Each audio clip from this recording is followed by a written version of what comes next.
हरे Krishna. Radhe Radhe friends, स्वागत है आपका अपने चैनल कृष्ण सेवक में। यूँ तो साल भर में 24 एकादशियाँ पड़ती है, लेकिन इस साल अधिक मास होने के कारण 2 एकादशियाँ बढ़ गई है। अधिक मास में आने वाली एकादशी का विशेष महत्व होता है, क्योंकि ये 3 साल में एक बार आती है। एकादशी तिथि भगवान विष्णु जी को समर्पित होती है। अधिक मास की दूसरी एकादशी परमा एकादशी का व्रत 12 अगस्त 2023 शनिवार को रखा जाएगा। परम एकादशी का व्रत 5 दिन तक करने का विधान है। मान्यता है कि अधिक मास की एकादशी से पंचरात्रि अत्यंत पुण्य देने वाली होती है। यह एकादशी परम दुर्लभ सिद्धियों की दाता है, इसी कारण परमा के नाम से प्रसिद्ध है। पौराणिक कथाओं के अनुसार इस एकादशी व्रत करने से साधक को अपार धन और ऐश्वर्य की प्राप्ति होती है। यह एकादशी धन वैभव देने वाली है तथा पापों का नाश करके उत्तम गति भी प्रदान करने वाली है।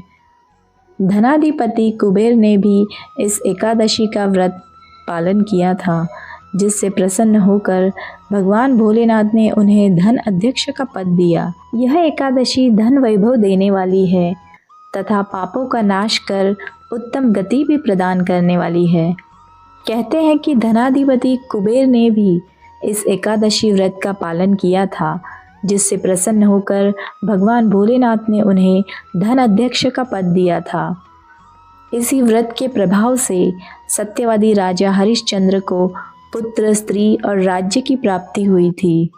भगवान कृष्ण द्वारा राजा युधिष्ठिर को बताई गई परमा एकादशी व्रत कथा कुछ इस प्रकार है, तो सुनिए। श्री युधिष्ठिर ने कहा, हे जनार्दन, कृपया मुझे अधिक मास के कृष्ण पक्ष में आने वाली एकादशी के बारे में बताइए।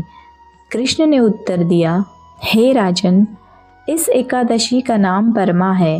इसका व्रत करने से सभी पाप नष्ट हो जाते हैं और इस लोक और परलोक में मुक्ति मिल जाती है। व्यक्ति को धूप दीप से भगवान पुरुषोत्तम नारायण की पूजा करनी चाहिए। इस एकादशी के बारे में एक मनोरम कहानी है जो कांपिल्य शहर में ऋषियों के साथ हुई थी। आइए मैं आपको सुनाता हूँ। कांपिल्य नगर में सुमेधा नाम का एक सदाचारी ब्राह्मण रहता था। उसकी पत्नी पवित्रा अत्यधिक पवित्र और समर्पित थी, लेकिन वे अपने पिछले जन्मों के कर्मों के कारण दरिद्र थे। भिक्षा मांगने पर भी उन्हें कुछ नहीं मिलता था।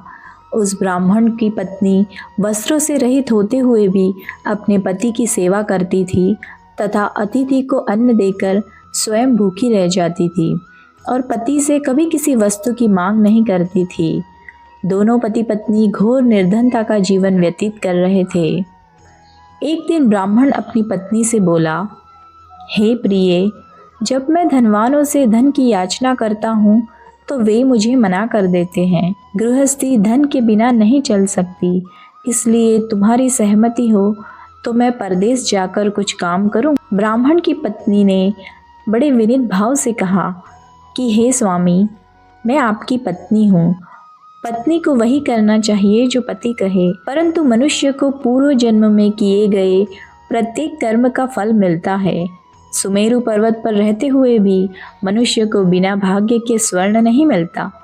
पूर्व जन्म में जो मनुष्य विद्या और भूमि का दान करते हैं, उन्हें अगले जन्म में विद्या और भूमि की प्राप्ति होती है। ईश्वर ने भाग्य में जो कुछ भी लिखा है उसे टाला नहीं जा सकता। इसलिए आपको इस स्थान पर रहना चाहिए, क्योंकि मैं आपका विरह सह नहीं सकती। स्त्री की सलाह मानकर ब्राह्मण परदेश नहीं गया। इसी प्रकार समय बीतता रहा। फिर एक बार कौंडिन्य ऋषि वहां आए। ऋषि को देखकर सुमेधा और पवित्रा ने उन्हें प्रणाम किया और बोले, आज हम धन्य हो गए। आपके दर्शन से आज हमारा जीवन सफल हुआ। ऋषि को उन्होंने आसन दिया और भोजन करवाया। भोजन के बाद पतिव्रता पवित्रा ने ऋषिवर से पूछा, हे ऋषिवर, कृपा कर आप मुझे इस दरिद्रता का नाश करने की विधि बतलाइए। मैंने अपने पति को परदेश में जाकर धन कमाने से भी मना कर दिया, तो मेरे भाग्य से आप यहाँ आ गए। मुझे पूर्ण विश्वास है कि अब मेरी दरिद्रता अवश्य नष्ट हो जाएगी। अतः आप मुझे कोई उपाय बतलाइए। ब्राह्मणी की बात सुनकर कौंडिन्य ऋषि बोले, हे ब्राह्मणी, मल मास की कृष्ण पक्ष की परमा एकादशी के व्रत से सभी पाप, दुख और दरिद्रता नष्ट हो जाती है और जो मनुष्य इस व्रत को करता है वह धनवान हो जाता है। इस व्रत में नृत्य, गायन आदि सहित रात्रि को जागरण करना चाहिए। तदुपरांत कौंडिन्य ऋषि ने उन्हें एकादशी व्रत का समस्त विधान कह सुनाया।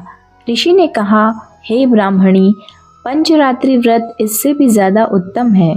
परमा एकादशी के दिन प्रातःकाल नित्य कर्म से निवृत्त होकर विधानपूर्वक पंचरात्रि व्रत का आरंभ करना चाहिए। जो मनुष्य 5 दिन तक निर्जल व्रत करते हैं वे अपने माता पिता और स्त्री सहित स्वर्गलोक जाते हैं। जो मनुष्य 5 दिन तक संध्या को भोजन करते हैं वे स्वर्ग को जाते हैं। जो मनुष्य स्नान करके 5 दिन तक ब्राह्मणों को भोजन करवाते हैं वे समस्त संसार को भोजन करने का फल प्राप्त करते हैं। जो मनुष्य उत्तम ब्राह्मण को तिल का दान करते हैं वे तिल की संख्या के बराबर वर्षों तक विष्णु लोक में वास करते हैं। जो मनुष्य घी के पात्र का दान करते हैं वे सूर्य लोक जाते हैं। जो मनुष्य 5 दिन तक ब्रह्मचर्य पूर्वक रहते हैं वे देवांगनाओं के साथ स्वर्ग जाते हैं। हे ब्राह्मणी, तुम अपने पति के साथ इस व्रत को धारण करो, इससे तुम्हें अवश्य ही सिद्धि और अंत में स्वर्ग की प्राप्ति होगी। कौंडिन्य ऋषि के वचन अनुसार ब्राह्मण और उसकी पत्नी ने परमा एकादशी का 5 दिन तक का व्रत किया। व्रत पूर्ण होने पर ब्राह्मण की पत्नी ने एक राजकुमार को अपने यहाँ आते हुए देखा। राजकुमार ने ब्रह्मा जी की प्रेरणा से एक उत्तम घर जो कि सब वस्तुओं से परिपूर्ण था उन्हें रहने के लिए दिया। तदुपरांत राजकुमार ने आजीविका के लिए उन्हें एक गांव भी दिया। इस प्रकार ब्राह्मण और उसकी पत्नी की गरीबी दूर हुई और पृथ्वी पर काफ़ी वर्षों तक सुख भोगने के पश्चात वे पति पत्नी श्री विष्णु के उत्तम लोक को प्रस्थान कर गए। तो ये पंचरात्रि व्रत क्या है, आइए जानते हैं। तो परमा एकादशी के दिन से पंचरात्रि व्रत का आरंभ हो जाता है। पंचरात्रि व्रत का पालन करना बहुत ही कठिन होता है। जो भी जातक पंचरात्रि व्रत का संकल्प लेते हैं उसे परमा एकादशी से लेकर अमावस्या तक पूरे 5 दिनों के लिए निर्जल व्रत करना होता है। इस व्रत में सिर्फ भगवान का चरणामृत लिया जाता है। पंचरात्रि व्रत का पुण्य अपार है। अगर जानकारी अच्छी लगे तो वीडियो को एक लाइक ज़रूर कर दीजिए और अभी तक चैनल सब्सक्राइब नहीं किया तो प्लीज़ सब्सक्राइब कर दीजिए ताकि हम ऐसे ही जानकारी भरे वीडियो आपके लिए लाते रहें। तो मिलते हैं अगली वीडियो में, तब तक के लिए हरे कृष्णा।